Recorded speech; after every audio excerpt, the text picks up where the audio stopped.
The Lord is my shepherd, I shall not want.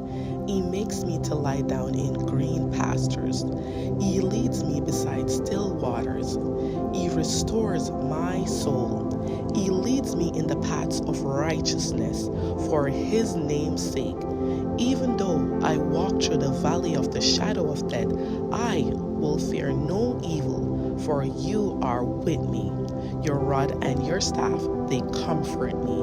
You prepare a table before me in the presence of my enemies.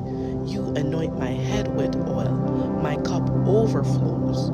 Surely goodness and love will follow me all the days of my life, and I will dwell in the house of the Lord forever. Amen.